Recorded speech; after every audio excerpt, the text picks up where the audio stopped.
آقا کریم نے ارشاد فرمایا ذاقا طعم الایمان، ایمان کا ذائقہ، ایمان کی لذت، ایمان کا حظ، ایمان کا سرور، ایمان کا کیف اس شخص کو حاصل ہوگا من رضی باللہ ربا، جو اللہ کے رب ہونے پہ راضی ہو گیا، وبالاسلام دینا، اور اسلام کے دین ہونے پہ راضی ہو گیا، وبمحمد رسولا، اور محمد صلی اللہ علیہ وسلم کے رسول ہونے پہ راضی ہو گیا۔ جس کو یہ تین چیزیں نصیب ہو گئی، ایمان کی لذت نصیب ہو گئی۔ اب اس رضا کا کیا معنی ہے؟ امام قرطبی علیہ رحمہ فرماتے ہیں اس کا ایک معنی عام ہے اور ایک معنی خاص ہے۔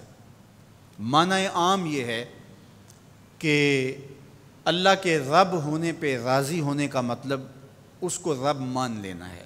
اسی طرح اس کو کہا جائے تیرا کس دین سے تعلق ہے، تو وہ اسلام کو ہی اپنا دین مانتا ہے۔ اور جب اس کو کہا جائے کہ تیرا رسول کون ہے، تو اس کے لبوں پہ بغیر کسی تعمل کے، بغیر کسی تردد پہ نام حضور کا ہی آئے۔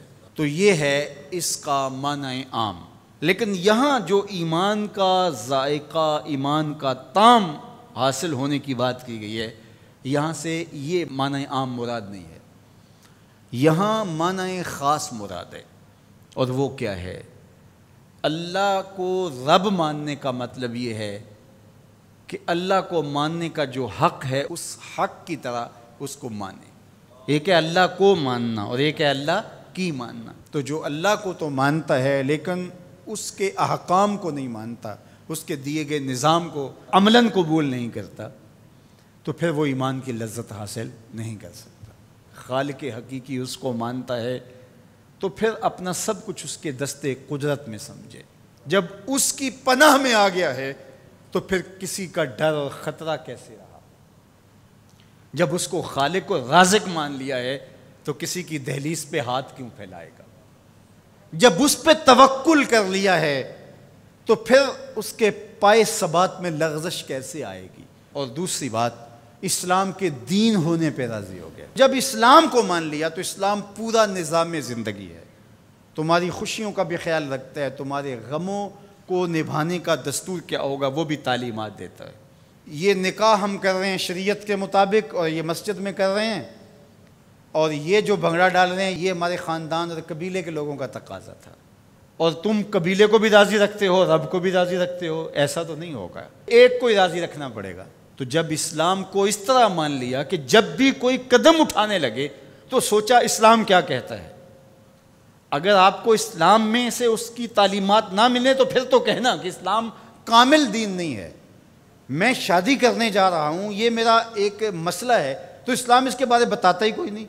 اسلام بتاتا ہے کہ تم نے رشتہ تلاش کیسے کرنا ہے، اسلام بتاتا ہے کہ تم نے پیغام نکاح کیسے بھیجنا ہے، اسلام بتاتا ہے کہ نکاح میں کتنے لوگ کم از کم شریک ہوں، گواہ کیسے ہوں، اسلام بتاتا ہے کہ تم اس کی خوشی کا اظہار کیسے کرو، جب نکاح کیا ہے تو اس وقت تم نے خرما کیسے لٹانے ہیں، اور شب زفاف کا صدقہ تم نے ولیمے کی صورت میں کیسے ادا کرنا ہے۔ اسلام تمہیں ایک ایک جزیہ بتاتا ہے۔ میرے حضور نے فرمایا انما انا لکم مثل الوالد، میں تمہارے لیے باپ کی جگہ پہ ہوں۔ اگر تم میں سے کوئی شخص بیت الخلاء میں جائے تو پہلے اپنا بایاں قدم آگے رکھے۔ جس طرح باپ چھوٹی چھوٹی چیزیں اپنی اولاد کو بتاتا ہے، تو فرمایا تم واش روم میں جاؤ، بیت الخلاء میں جاؤ تو پہلے بایاں قدم آگے رکھو۔ کیوں؟ انما انا لکم مثل الوالد، میں تمہارے لیے باپ کی جگہ پہ ہوں۔ اللہ اکبر۔ تو جب اتنی چھوٹی چیزیں بھی، اتنی عام چیزیں بھی اسلام تمہیں بتاتا ہے تو پھر ضرورت کیا ہے کہ کسی اور دھرم کو دیکھیں، کسی رواج کو دیکھیں، کسی ازم کی طرف نظر اٹھائیں اور کسی کلچر اور تہذیب کا سہارا دیں۔ ہماری تہذیب بھی اسلام، ہمارا کلچر بھی اسلام، سب کچھ اسلام ہے۔ تو جب ہم نے مان لیا اسلام کو تو پھر مان لیا، پھر ماننے کا جو حق تھا وہ ادا کر دیا، تو پھر اسلام کا مزہ آنا شروع ہوگا۔ تیسری بات، وَبِمُحَمَّدٍ رَسُولًا، وہ اس بات پہ راضی ہے کہ یہ میرے رسول ہیں، یہ میرے ہادی ہیں، یہ میرے قائد ہیں، یہ میرے رہنما ہیں، یہ میرے مرشد اعظم ہیں۔ تو جب نظر ادھر جم گئی تو پھر کسی اور سمت نظر اٹھے گی؟ جب انہیں مان لیا، وہی ہادی اور رہنما ہیں، وہی مقصود ہیں، وہ محبت کا مرکز ہیں، وہ عقیدتوں کا محور ہیں، ہر درد میں ہمارا دارو ہیں، علاج ہیں، چارہ ہیں، ہر مرض کی شفا ہیں، تو پھر کسی اور سمت نظر کیوں اٹھا کے دیکھیں گے؟ تو اگر ادھر بھی دیکھتے رہے اور کہا کہ نہیں ہم ادھر سے بھی کچھ لے لیں گے، تو اس طرح پھر ایمان کی لذت نصیب نہیں ہوگی۔ تو جب انہیں رسول مان لیا اور اس طرح مانا کہ انہیں مانا انہیں جانا، نہ رکھا غیر سے کام، انہیں مانا انہیں جانا، نہ رکھا غیر سے کام، للہ الحمد میں دنیا سے مسلمان گیا، پھر ایمان کا مزہ آئے گا نا، پھر ایمان کا سرور نظر آئے گا نا۔